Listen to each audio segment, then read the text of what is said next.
Hello everyone. My name is Aditya Ratsi Gohil, and on the second day of our presentation, my topic is the linguistic choices of Robert Burns, Scott English, and the identity.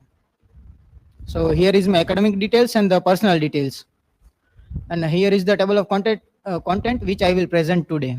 So, here is my research question: that how does Robert Burns' strategic use of both Scottish and the English reflect his negotiation between the Scottish identity and British culture influence? My hypothesis is Robert Burns deliberately switches between the Scottish and the English to express his dual identity, using Scots to affirm his local roots and emotional sincerity, and English to engage with the wider literary and social expectations. This linguistic flexibility shows that his language choices were not accidental but a conscious act of cultural self definition. Here is the introduction. The dilemma and the ploughman of poet. Robert Burns used both Scotch and the English in his poetry. His language reflects both his Scottish identity and his place in the British culture.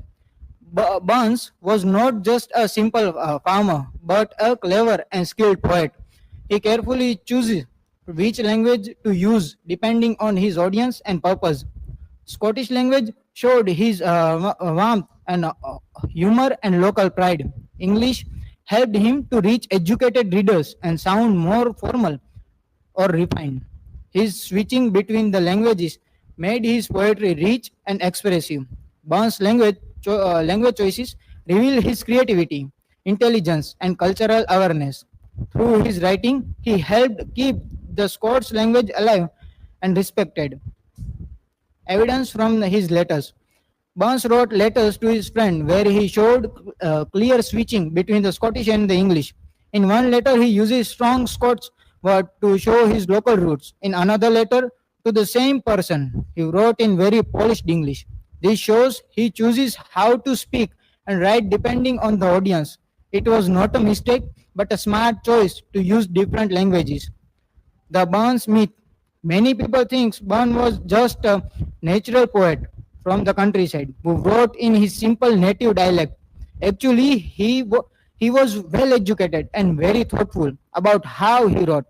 There was a famous label, Heavenly Taught Ploughman, which made people think he was only a rustic poet, but that was a bit wrong. Burns knew how to play different role from different listeners and readers. Some scholars say Burns got stuck with the image he created for himself. His historical context. In the 17th, Scotland was going through cultural and language changes. Some wanted the Scots people to speak more like English people, especially in the cities like Edinburgh. Important figures like Thomas Sheridan gave talk to promote this English style. Other Scots, including nationalists like John Ramsay, wanted to keep Scottish language and identity alive. Burns was caught between these two identities and used language carefully. Copia verbatim concept. Copia verbatim means having a large supply of word showing language skills. Burns had a great knowledge of both Scots and English language forms. He uses different style or registers of the language on purpose depending on what the poem needed. This is similar what we know called code switching, shifting between the language or form. Linguistic variety in his letters. Burns' letter shows how he changes his language from different people for different people. In a letter to William Nicol, he uses Scots. I am sitting down here, then forfatan as a cock, friendly, funny, informal. Here is the language he uses in the Scot. In another letter, soon after he wrote, I am now arrived safe in my native country. Polite, formal English. Here we see the he uses both of the languages at the same time in the different letters. He uses Scottish to the warmth and friendship, English for to respect and formality.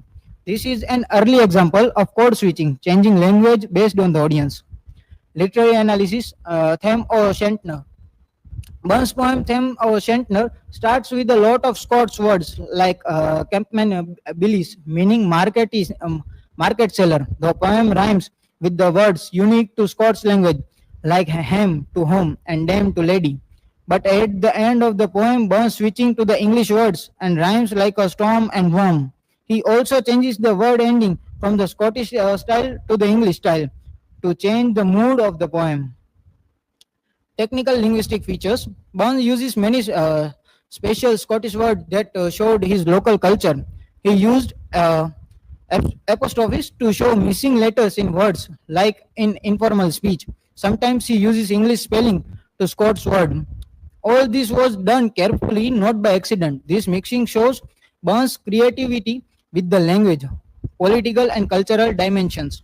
Using Scots was Burns' way of showing pride and being Scottish. He was part of a movement to bring back the Scots language in writing and culture.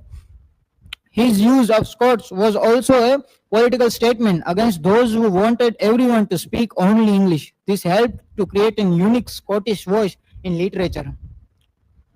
The modern connection. Today we know that people who move up to the society often uses languages or the dialect to the fit in. Burns' life showed this. He went from the small village to a big city and changed how he spoke. Modern Scottish writers like Ivory Wells also switches between the Scott English in their work. Burn is something compared to the English poet John Keats because both dealt with the criticism. Like in our Gujarati, there are many our Gujarati artists that we are representing Gujarati language in the different nations. But even though they are connected to their native language, like Ram Mori, writer who wrote short stories, and he wrote in the typical Desi Gujarati, at we say Tadabdi Bhasha, which we use in the villages. Here is my conclusion. Robert Burns uses both Scots and the English on purpose to show who he was and where he came from. By mixing the two, he kept his Scottish identity alive while also connecting with a wider audience. His language choice was smart and meaningful, not natural or accidental. Burns showed that language can express cultural emotion and pride, and his work helped make the Scots language respected in the literature. Like our so many writers and our readers and so many poets and all are doing in society. Thank you. Here is my references. And is there any question?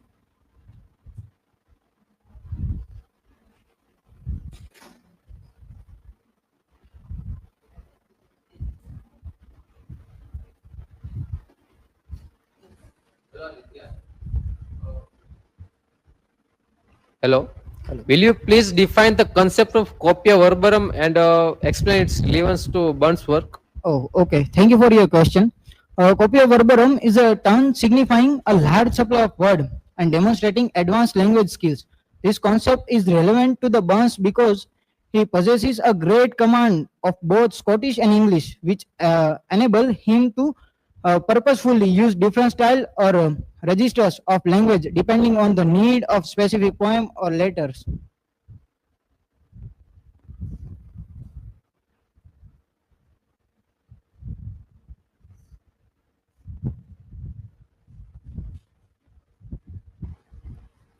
Hello, Aditya. Hello. So, my question is explain the Burns' myth and how it contrasts with the reality of his literary skill.